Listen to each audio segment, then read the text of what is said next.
Oi gente, eu sou a Iane do Minha Vida Literária. No vídeo de hoje eu vim contar pra vocês quais foram as minhas 5 leituras do mês de agosto.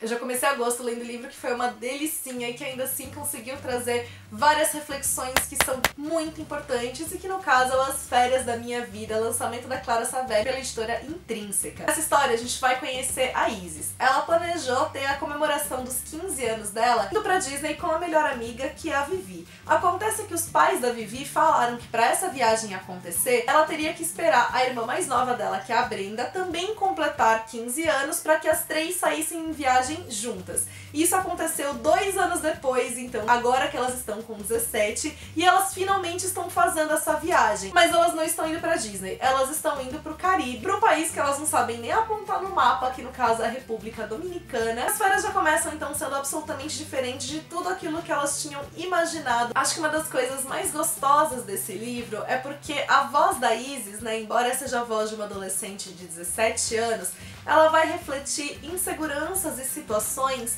que são muito comuns independentemente da fase da vida, ainda que seja, né, muito característica dessa fase aqui em que ela tá vivendo. Então essa coisa da gente ter que lidar com o inusitado, da gente ter que lidar com uma situação que saiu fora do nosso controle, da gente descobrir maneiras diferentes de ainda assim aproveitar uma situação que pode trazer muitas coisas boas, eu acho que isso é algo um tanto quanto atemporal. De qualquer forma, esse é um livro que é voltado para o público jovem e que ele vai trazer aqui questões que são muito importantes, principalmente nessa fase da vida, quando a gente tá ainda nesse período de formação. E acho que a Clara, ela trabalhou tudo isso muito bem. Então a Isis, ela é essa jovem que é repleta de inseguranças, que ela vive se comparando com as amigas, ela tem essa pressão muito grande ali dos pais. Enquanto ela tá nessas férias, ela também vai passar por outros desconfortos, por outras dificuldades e vai estar lidando com outros assuntos que são muito importantes. Acho que um dos temas principais aqui desse livro é o assédio, e acho que a maneira de como a Clara colocou isso aqui foi muito importante, porque ele realmente mostra, né, para as jovens a questão do consentimento, a questão de como não é certo quando você tá se sentindo desconfortável, de quando alguém tá querendo forçar alguma coisa. Eu acho que são coisas que a gente precisa falar e que a gente precisa mostrar para as jovens, para que elas saibam que elas podem reagir, que é direito delas fazer isso, que ela tocou em temas que são importantes, que ela traz assim um quentinho no coração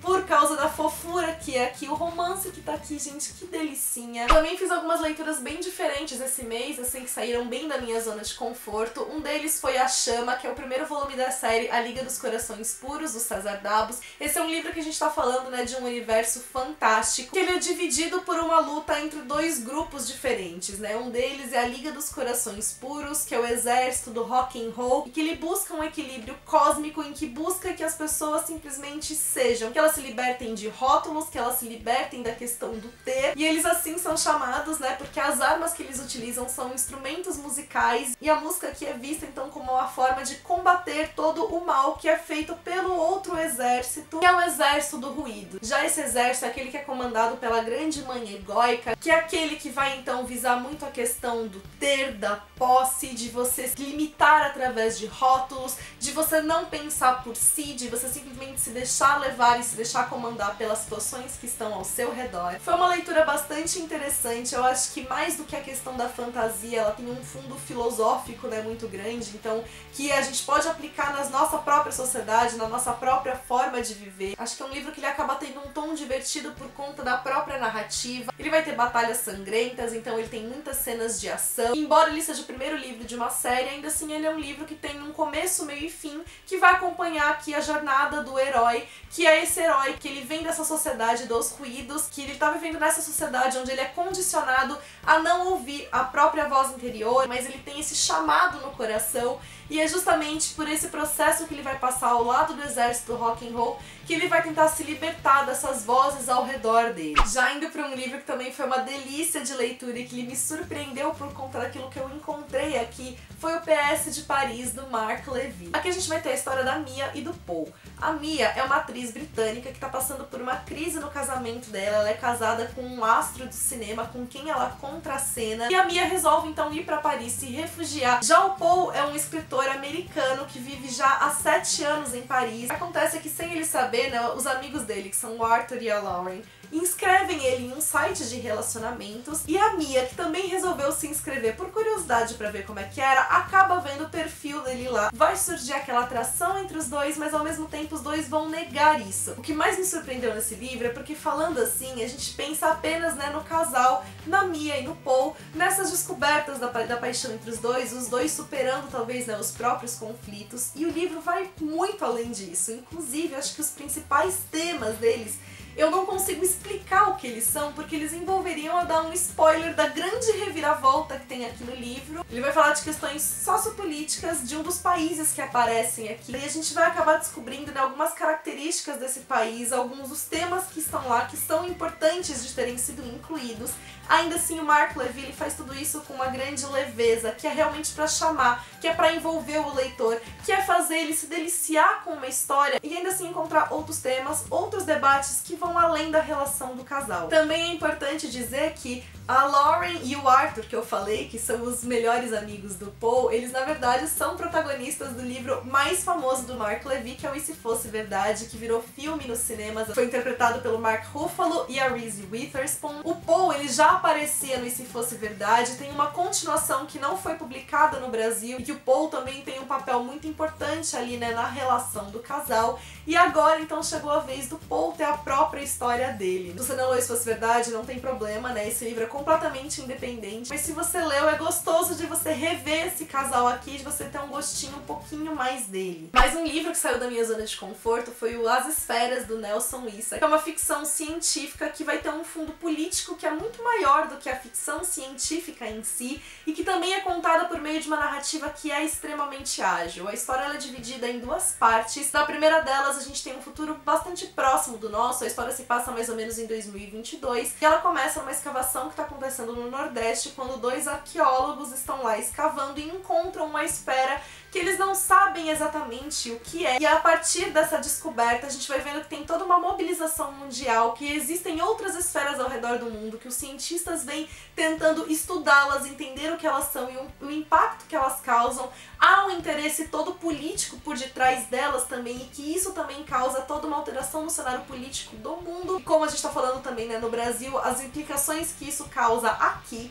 E aí, quando a gente vai para a segunda parte do livro, a gente volta para um passado muito remoto e que ao mesmo tempo é um passado ficcional, porque a gente tem também um passado que é muito mais tecnológico que o nosso, e aí o livro adquire mais ainda a cara da ficção científica, e que ele vai também tentar remeter a essa origem das esferas, né? Como eu mencionei, o livro ele tem uma escrita que é muito ágil. Eu acho que a primeira parte do livro ele já começa com muita adrenalina, e aí quando a gente corta para a segunda parte, a gente meio que tem uma quebra do clímax, mas que mantém a gente instigado na leitura por conta dessa pergunta de o que são as esferas, o que está por vir. O autor ambientou tudo muito bem, então foi muito fácil eu me envolver nos contextos, né, tanto da primeira quanto da segunda parte. Existe toda uma aura de mistério ao redor das esferas, porque nem tudo sobre elas é elucidado, e eu acho que isso faz parte também do próprio mistério da trama como um todo. E minha última leitura do mês também foi uma leitura que foi muito fluida, que também me surpreendeu, né, pela agilidade que ela trouxe, pela história como um todo, e que é o Mortos Não Contam Segredos. Aqui a gente vai ter uma cidadezinha na qual 2 jovens desapareceram, né, em gerações diferentes, e a irmã dessa primeira jovem, né, que desapareceu, ela acabou saindo dessa cidade para recomeçar a vida dela longe de tudo isso. Ela acabou tendo, né, um casal de filhos gêmeos